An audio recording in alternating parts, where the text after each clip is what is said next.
Thing is Rabbi ভাই, we know each other for a very long time, because আমরা দেখা যায় আমার স্টুডিওতে he is coming for any voice recording, voice over কাজের জন্য। So we have this bonding from a long before ago. And the thing is যে প্রথমে তো আমি তো জানতাম না যে রাব্বি ভাই থাকবে। তো প্রথমে গল্পটা আসলে আমাদের মধ্যে শেয়ারিং হচ্ছিল, but the moment when I heard যে রাব্বি ভাই এখানে আছে, and he is always the hero, and am proud যে আমি তার পাশে কি বলবো, কো হিরো হিসেবে কাজ করতে পারি। Thank you, that's it. এই যে গায়ক, মিউজিক পরিবারের ছেলে, আপনি মিউজিক কি করেন, আমরা সেটা সেইভাবেই আপনাকে চিন্তা করি।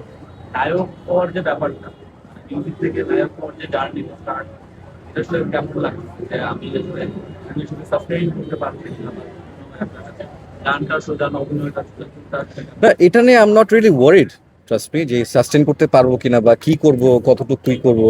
আই এম জাস্ট মানে taking this as a new chapter of life, as a new chapter of my work. আমার basic is my music, that's what I love to do, that's what I do, that's always will I do, মানে সারা জীবন করবো যতদিন পারি। But acting এর জায়গাটা সে, if it's a good project, যেগুলো সম্রাট ভাই যেগুলো তার প্রপোজাল নিয়ে আসছে, if it's a good project যেখানে আমার সাথে যাবে, যেখানে আমি রিপ্রেজেন্ট করতে পারবো নিজেকে, এবং আমার সৌভাগ্য হবে এতগুলো রেসপেক্টিভ আর্টিস্টের কাজ করার, সেখানে I will work. But I am not worried about it যে আমি কতটুকু সাস্টেনেবিলিটি আনতে পারবো বা হোয়াট, এত কিছু নিয়ে ওয়ারিড হওয়ার কিছু না। It's simple thing. আপনার পাশে কাকে বসে আছে, ওখানে শেখ রাব্বি। হ্যাঁ, হ্যাঁ, তানিয়া তো বাসায়, আপনি তো বাসায়। ওরা বাদ দিলাম, এই দুজনের নামে দুটো বদনাম বলো। বদনাম, আচ্ছা হ্যাঁ, ওনার নামে একটু বলতে পারি, মানে বদনাম না আসলে। আমার প্রত্যেকদিন শুটিং এ যাওয়ার পরে রাতে বেলা, হ্যাঁ প্রত্যেকদিন শুটিং এ রাতে যাওয়ার পরে একটা মাত্র ভয়েস আমার কানে ভ্যান ভ্যান করে, এটা হচ্ছে ওনার ভয়েস। কারণ এত লাউড কথা বলে জনগণের মধ্যে। ইটস ফান, কারণ ওনার ক্যারেক্টারটাই আমাদের এখানে এরকম। বাট আমি বলবো যে ওয়ান অফ দ্য, মানে আমাদের সবার মধ্যে one of the best performance ওনারই মনে করি।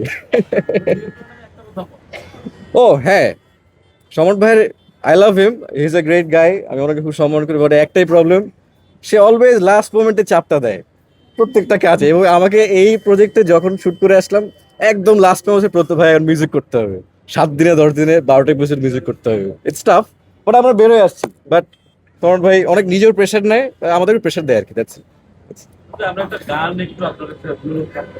যদি পসিবল হয় একটা গান দিতে আমাদের।